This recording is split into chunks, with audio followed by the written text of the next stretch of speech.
Un cordial saludo. Como les había mencionado en el video anterior sobre la situación alimentaria y nutricional de Colombia y los nuevos desafíos que impone la pandemia de la COVID, quería dejarles en este segundo video unas reflexiones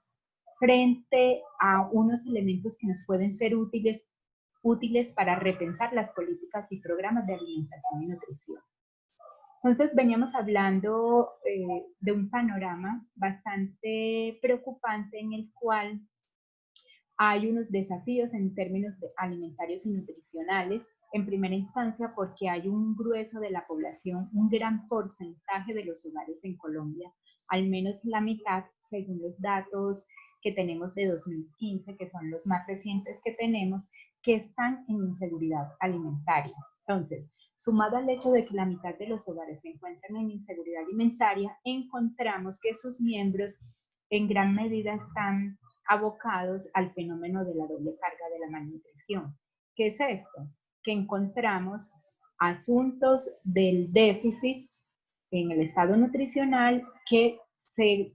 presentan de manera simultánea o coexisten con asuntos del exceso.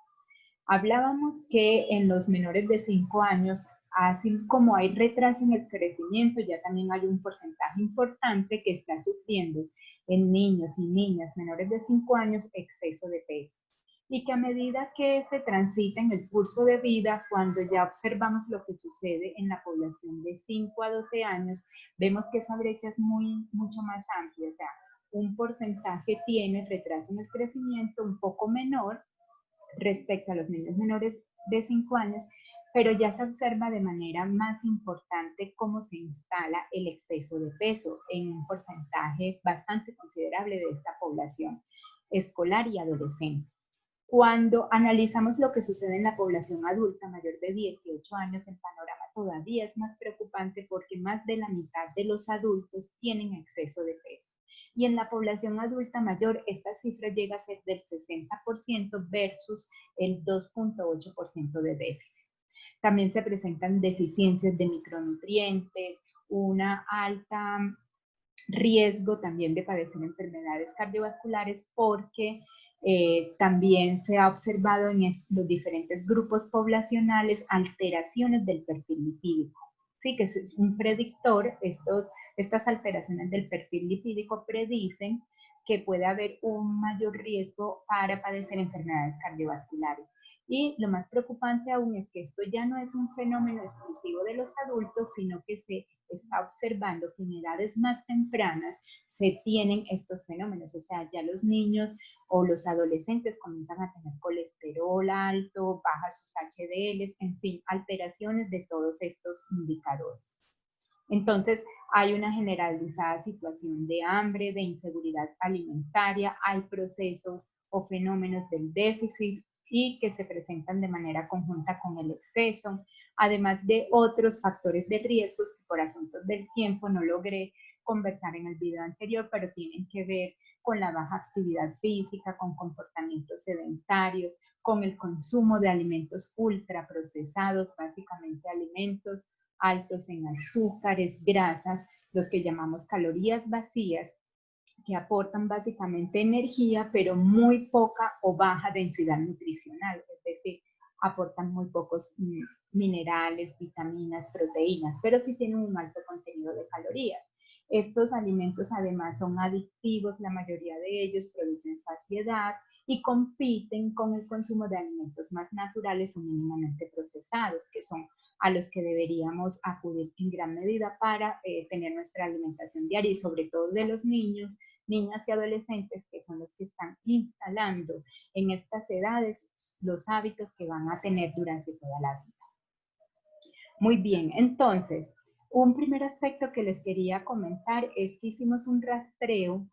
en el país y de ese rastreo al menos identificamos cerca de 200 iniciativas que están realizando de manera espontánea comunidades o las bases comunitarias que han sido, a nuestro modo de ver, más eficientes y mucho más rápidas, incluso que la institucionalidad, para responder a esta crisis alimentaria y social que produce la pandemia. Entonces, vemos cómo las comunidades, las organizaciones se reúnen, se organizan alrededor de este problema y, como les decía, ha sido incluso más rápida, más efectiva que la misma institucionalidad cuando ha llegado con las políticas y programas. Entonces, este es un asunto que yo quería resaltar porque es uno de los aprendizajes quizás más valiosos en este contexto de la pandemia. Entonces, aquí presentamos como un asunto que emerge con mucha fuerza la solidaridad comunitaria. Y esta solidaridad comunitaria son formas de respuesta entre iguales y semejantes, como vecinos, moradores de veredas, agricultores, habitantes de ciudades, para hacerle frente a este asunto de la pandemia. Porque si algo ha puesto al descubierto esta situación, es que ha estado en crisis o se cuestiona en crisis los valores que de manera muy contundente nos ha inculcado el capitalismo, como de ser una sociedad individualista en la cual cada uno lucha por alcanzar sus propios objetivos y se pierde de alguna forma esa concepción de lo comunitario, de lo solidario, de las relaciones recíprocas. Entonces, todo eso que ha incentivado de manera muy eficiente el capitalismo, ese individualismo, de alguna forma queda cuestionado con esta emergencia, y lo que justamente vemos en estas iniciativas es el resurgimiento y la necesidad de afianzar estas iniciativas de tipo colaborativo, comunitario, recíproco, ¿sí? Entonces, por eso decimos que esta emergencia han emergido y se han resignificado como imprescindibles valores y prácticas que reivindican lo comunitario, lo solidario y la empatía por el otro. De manera muy breve les voy a presentar algunas de las iniciativas que logramos identificar en medio de la pandemia. Por ejemplo, acciones de trueque y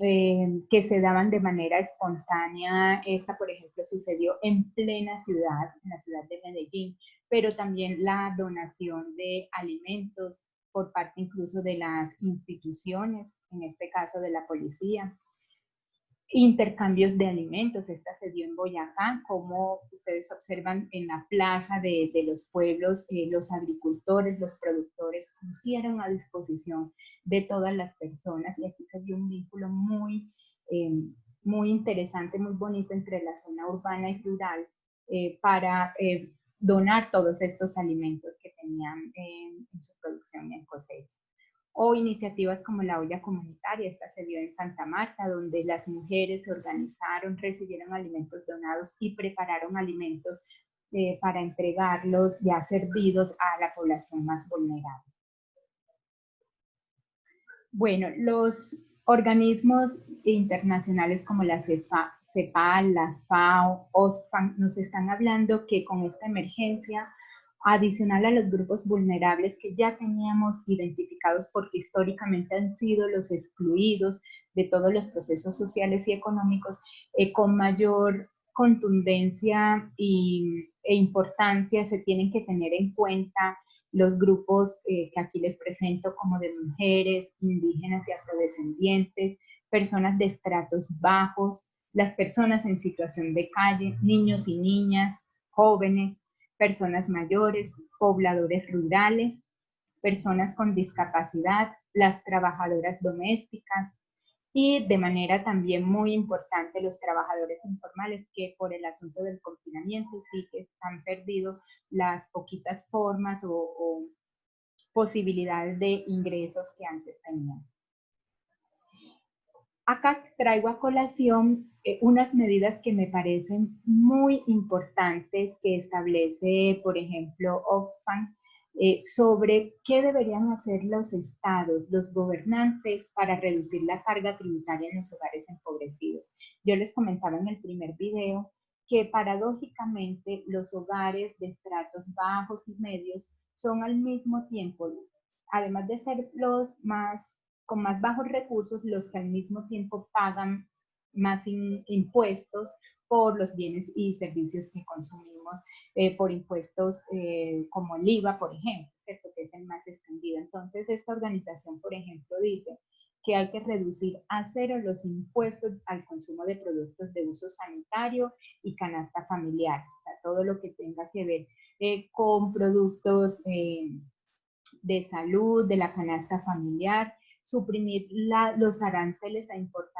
importación de materiales sanitarios y medicamentos de primera necesidad, y elevar los tipos de IVA a bienes de lujo que no sean básicos, especialmente aquellos que tienen un impacto ambiental negativo. Y que todo este recaudo que se haga pues en grabar más bien productos y servicios de lujo se orienten a blindar y a fortalecer las políticas sociales.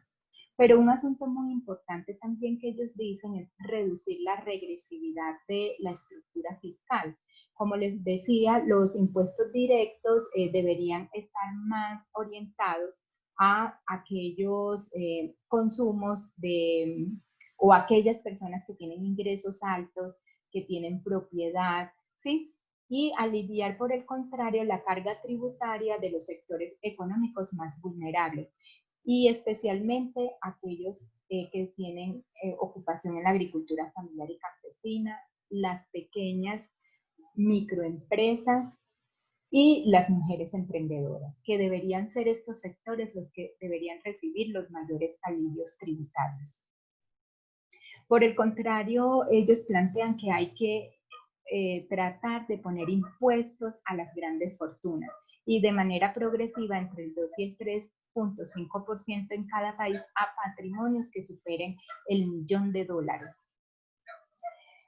Con esto dicen que es más eficiente y más efectivo y que se podría recaudar hasta 50 veces más de lo que hoy se recauda. También gravar las grandes rentas generadas por actividades comerciales en las que están involucradas plataformas como Amazon, Netflix, Mercado Libre, etc. Impuesto también a resultados extraordinarios de grandes corporaciones que en medio de la pandemia han visto incrementado su rentabilidad, como la plataforma Visa, farmacéuticas como Pfizer, Microsoft. Y otro asunto muy importante es revisar los impuestos a la propiedad, mirar esa estructura. Recuerden que Colombia incluso es uno de los países en que más desactualizado tiene el catastro rural, y ello porque los grandes terratenientes son los que más niegan a que este catastro se actualice, ¿cierto? Y por esta situación son los que menos impuestos pagan también. Por su parte, la FAO plantea una serie de políticas o acciones o estrategias que me parecen muy importantes que las tengamos en cuenta para poder promover dietas asequibles y saludables a todas las personas. Un paquete de políticas o acciones tienen que ver con políticas que disminuyan los costos de los alimentos nutritivos. Aquí podemos mencionar fomentar la agricultura urbana y periurbana,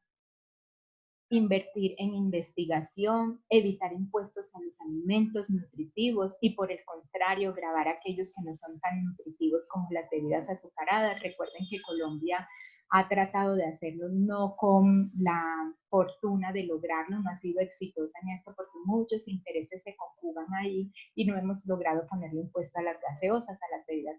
azucaradas. Políticas para enriquecer los alimentos con micronutrientes,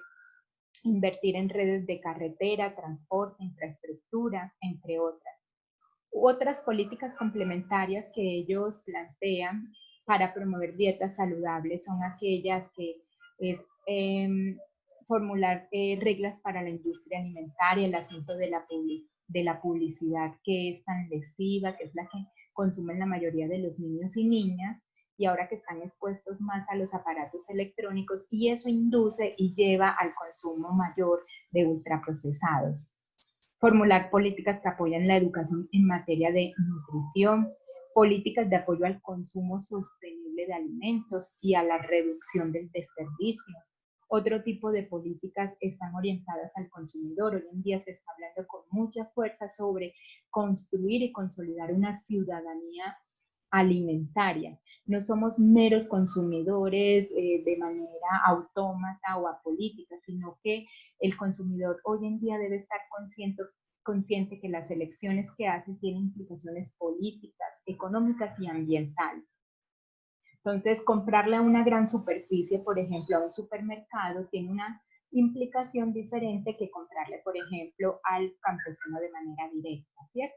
Entonces, aquí, por ejemplo, proponen formular políticas para reducir la pobreza y la desigualdad, mecanismos de protección social a la nutrición, como programas de transferencias, programas de alimentación escolar y ofrecer subsidios a alimentos nutritivos. También es muy importante que se fortalezcan los programas existentes dirigidos a niños, niñas y adolescentes, promover de manera contundente la lactancia materna, desarrollar incentivos para la adquisición de alimentos, fortalecer la creación de nuevos bancos de alimentos, pero de carácter público. Y de manera muy contundente nosotros pensamos desde la Universidad de Antioquia que es fundamental la renta básica para estos momentos de COVID. No solo el subsidio de 160.000 pesos, sino que en condiciones dignas se les entrega al menos un salario mínimo a esos 9 millones de hogares que se han identificado que están en condiciones muy precarias por algunos meses para lograr de alguna forma mitigar los impactos de esta pandemia. Y bueno, eso eran los asuntos que quería comentarles, dejar para la reflexión y sobre todo para que se animen en el foro a tener estos elementos en cuenta y de allí partir para hacer unos debates y unas reflexiones bien interesantes a partir de la experiencia que sin duda ustedes tienen y es muy rica desde los territorios. Les agradezco mucho toda la atención prestada y esperamos en el encuentro sincrónico por poder intercambiar ideas. Muchas gracias.